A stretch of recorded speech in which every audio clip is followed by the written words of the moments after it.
എന്താ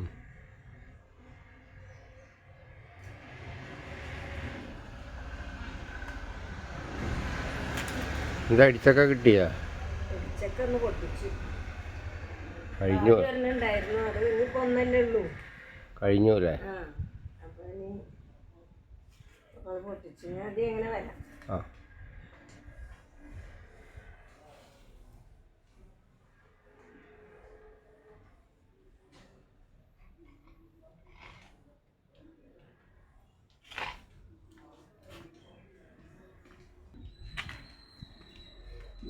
അത്യാവശ്യം ഇടിച്ചക്കട പ്രായം കഴിഞ്ഞോ? ഇടിച്ചക്കട പ്രായം കഴിഞ്ഞോ? അതുകൊണ്ട് കറിവേപ്പില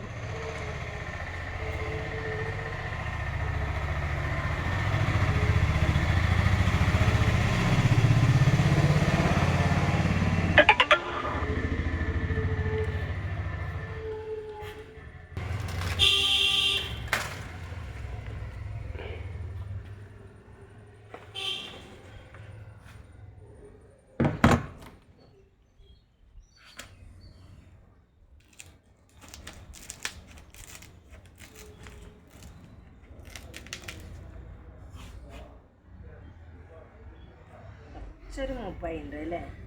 കുഴപ്പമില്ല, പിരിക്കല്ലേ, കുഴപ്പമില്ല.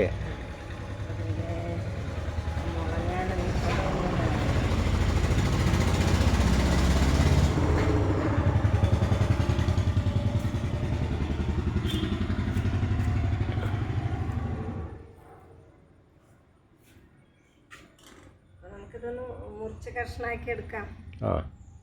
ഒരു മസാലക്കറി തയ്യാറാക്കാനാ. അതെ.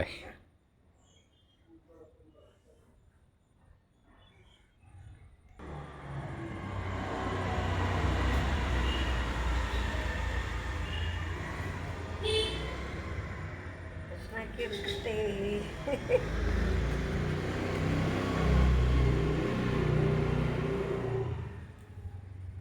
തോലൊക്കെ കളയാനേ.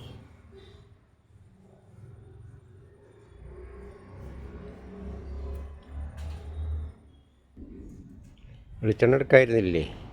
കയ്യിൽ മുളഞ്ഞാവാതിരിക്കാൻ അല്ലേ? വെളിച്ചെണ്ണ പേപ്പറൊക്കെ കുറച്ച് കഴിഞ്ഞിട്ട് ലേശം വെളിച്ചെണ്ണ ഒഴിച്ച് അതങ്ങ് പൊക്കോളും.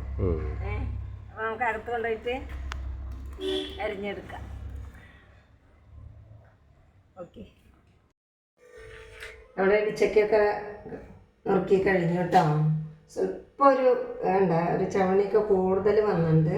ഇടിച്ചക്കയുടെ പ്രായം കുറച്ച് അങ്ങോട്ട് വിട്ടിരിക്കുന്നു, എന്നാലും കുഴപ്പമില്ല. അപ്പോൾ നമുക്കതിലേക്കുള്ള അരവ് തയ്യാറാക്കിയെടുക്കാം. സ്വല്പം വെളിച്ചെണ്ണ,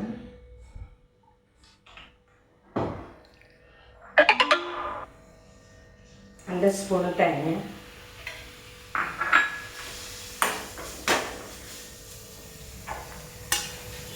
കൂട്ടത്തിൽ കൂടി നമ്മൾ നിലക്കടലയാണ് കേട്ടോ, പച്ച നിലക്കടലയാണ്. അതിൽ ഒരു 4 മണി കുരുമുളകും ഉണ്ട് ഇതിൻ്റെ കൂട്ടത്തിൽ. അതുപോലെ ഒരു നുള്ള് പെരിഞ്ചീരകം, കരിയാമ്പൂവ് 2 എണ്ണം, ചെറിയൊരു പട്ടയുടെ ഇല, അതുപോലെ ഒരു ഏലക്ക.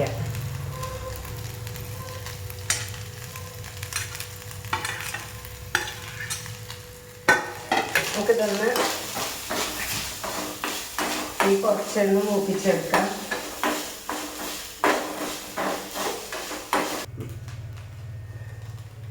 കറിവേപ്പില, ഒരു ചെറിയ സ്പൂണ് മല്ലിപ്പൊടി,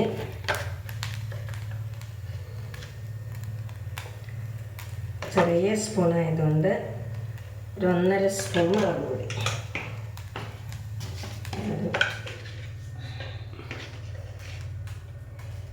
കുറച്ച് മഞ്ഞൾ,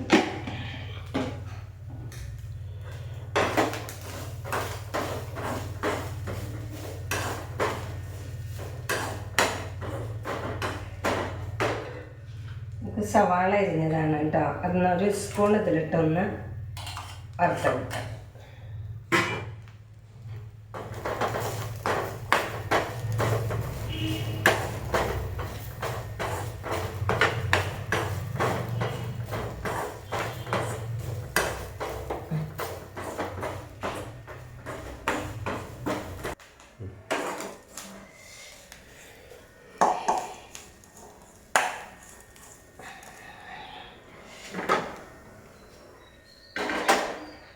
കുക്കറിൽ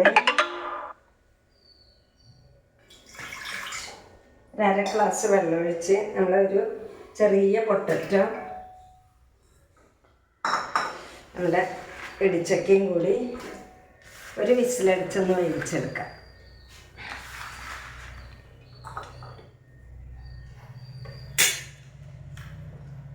ആവശ്യത്തിനുള്ള ഉപ്പിടുക കേട്ടോ.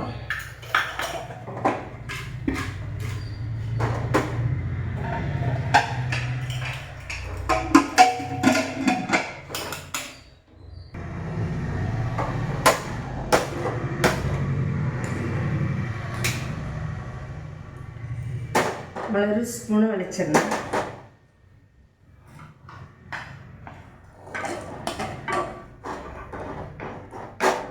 ചെറിയ സവാള അരിഞ്ഞതാണ്, അതിനോടുകൂടി നമ്മുടെ വെളുത്തുള്ളി, ഇഞ്ചി ഒന്ന് മൂപ്പിച്ചെടുക്കാം. നമ്മുടെ ഉള്ളിലേക്കൊന്ന് മൂത്ത് വന്നിട്ടുണ്ട് കേട്ടോ. ഒരുപാട് കരിയണ്ട.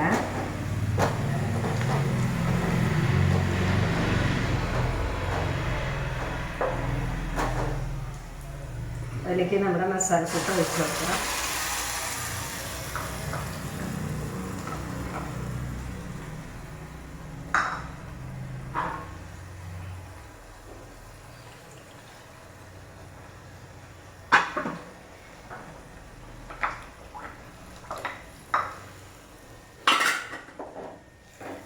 കുറച്ച് പുളിരസം വേണമെന്നുണ്ടെങ്കിൽ ഈ സമയത്ത് ഒരു തക്കാളി ചേർക്കാം കേട്ടോ. ഞങ്ങൾ തക്കാളി ചേർക്കണില്ല, പുളി ഇല്ലാതെയാണ് വയ്ക്കുന്നത്. പച്ചമുളക് എരിവൊക്കെ ആവശ്യത്തിന് ഉപയോഗിക്കാം. ചെറുതായിട്ട് നമുക്കൊന്ന് തിളപ്പിച്ചെടുക്കാം. അതോടുകൂടി നമുക്ക് നമ്മൾ വേവിച്ചെടുത്ത പൊട്ടറ്റോ ഇടിച്ചേക്കാം. ഉപ്പ് കൂട്ടി വേവിച്ചതാണ്, അതുകൊണ്ട് തന്നെ കറിയിലെ ഉപ്പ് നോക്കിയതിന് ശേഷം ചേർക്കാം.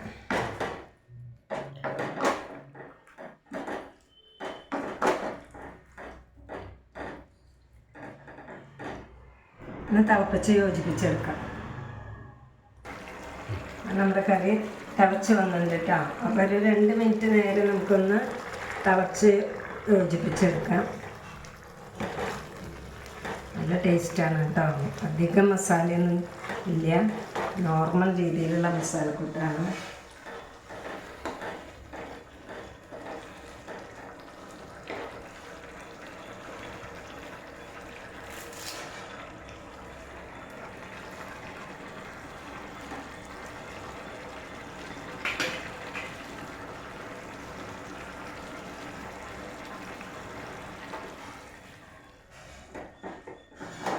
നമ്മുടെ മസാലക്കറി റെഡി.